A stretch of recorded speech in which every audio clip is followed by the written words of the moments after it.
A capital city with 20-lane highways, no traffic jams, barely any cars, almost no people. A city built for millions, yet it feels like an abandoned movie set.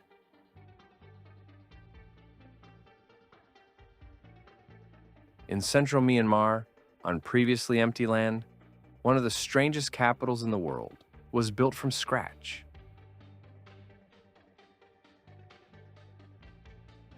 Vast government districts, partially restricted areas, and roads so wide they've sparked speculation around the world. Its name, Naypyidaw, roughly translated, Seat of Kings. Why would a developing country spend billions on a capital that still feels empty?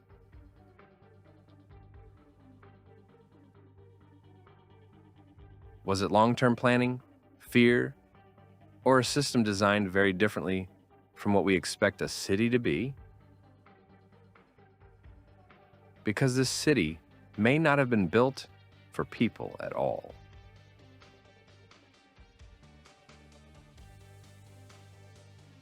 Driving through Naypyidaw today feels strange, like you've arrived too early. There are massive hotel zone, but barely any guests. Entire neighborhoods filled with identical apartment blocks.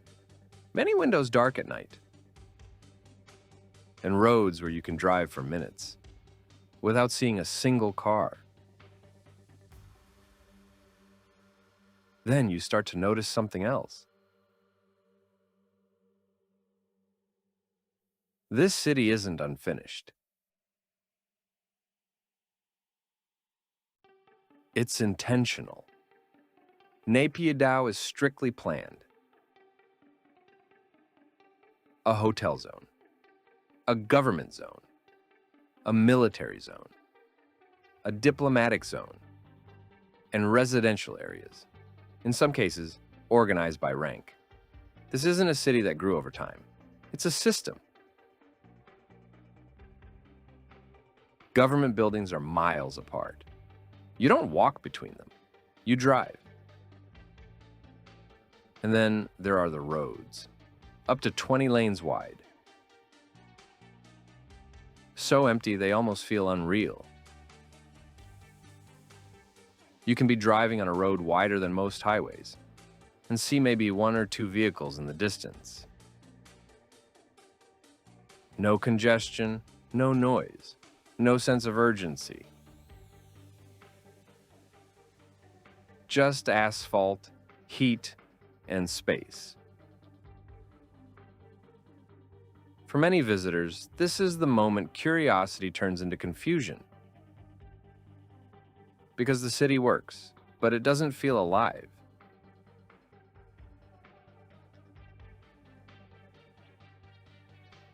At first glance, Naypyidaw just seems big. But the numbers reveal how extreme it really is. Estimates suggest around 300,000 to 400,000 people live here. For comparison, Yangon, the former capital and economic center, has over 5 million. But what's even more striking is the size. Naypyidaw covers more than 7,000 square kilometers. That's larger than many major global cities. Bigger than Tokyo's urban core, several times the size of Berlin, and many times larger than Paris. A capital city with the footprint of a mega metropolis, but the population of a mid-sized town. This is where the real paradox becomes clear. This city isn't dense. It's spread out, fragmented. To understand that, think of a city where distance matters more than proximity. Imagine a city where distance matters more than proximity.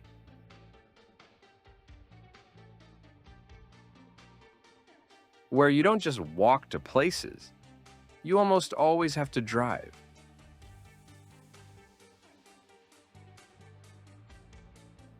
Where everyday life is shaped by space.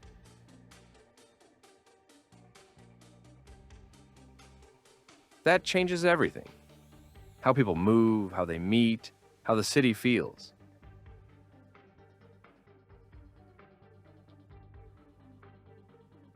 Officially, all of this is part of a long-term vision.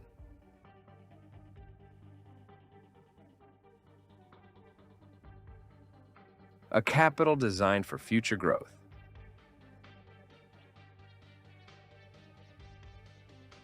For millions of people who may one day live here.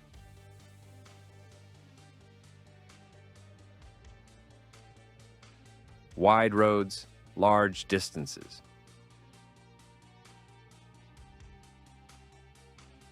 Room to expand. A logical explanation.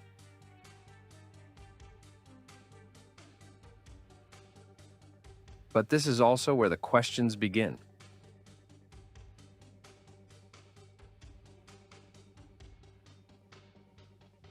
From the beginning, observers have asked, are these dimensions really just about the future, or do they serve another purpose?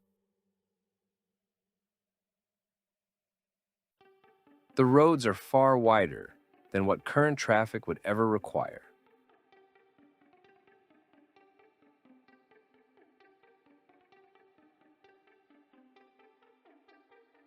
Some believe they're designed for large-scale state parades. Others point to potential strategic advantages for military movement.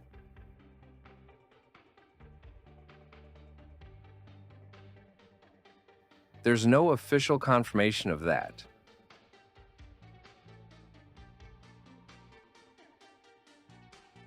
And that's where the real question begins.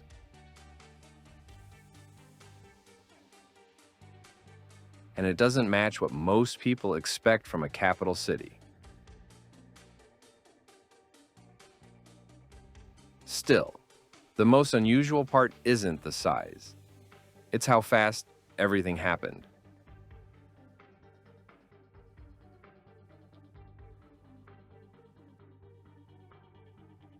In 2005, something remarkable happened. Myanmar's government moved the capital almost overnight. From Yangon to Naypyidaw.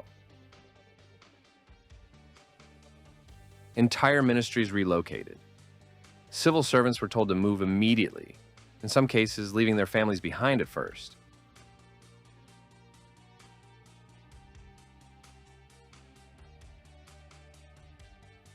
Administrative systems were transferred at an unusual speed.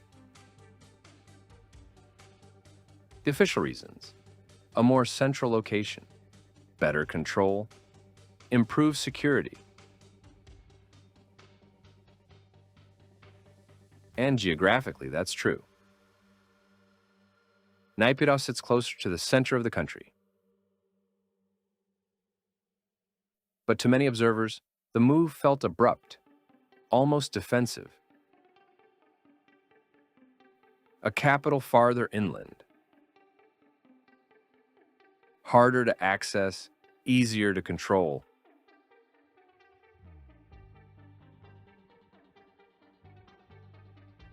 A city designed not just to govern, but to protect.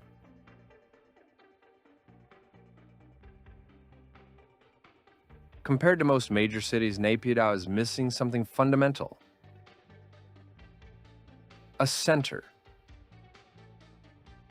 There's no dense downtown, no crowded public squares, no natural gathering points. Everything is spread out, far apart. This changes how people interact and how, or if, people gather. Large, spontaneous crowds are difficult to form. Public life doesn't concentrate in one place. That's not proof of intention, but it is a structural effect of the design. A city where distance shapes behavior.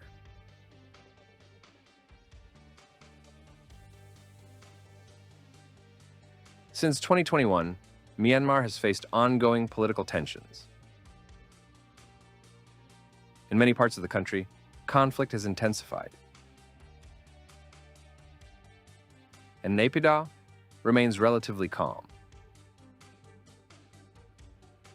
Government operations continue. Core infrastructure still functions. But at the same time, parts of the city feel unfinished, as if it never fully transitioned into a living, breathing capital.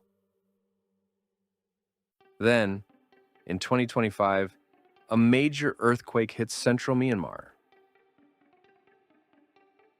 Naypyidaw is affected. Buildings are damaged. Infrastructure needs repairs. Reconstruction begins. But it reinforces an impression that was already there. This city feels both massive and fragile. Built on a grand scale, yet somehow incomplete. Maybe that's the key to understanding Naypyidaw. Maybe it was never meant to be a traditional city. Not a place of spontaneous energy, not a dense urban center, but something else. A machine for administration, a system of order, an architecture of control, a capital where distance replaces proximity. And that leads to one final question. If a city is built in a way that keeps people apart, is it really a city for its people? Or is it a place where power can operate without ever being challenged?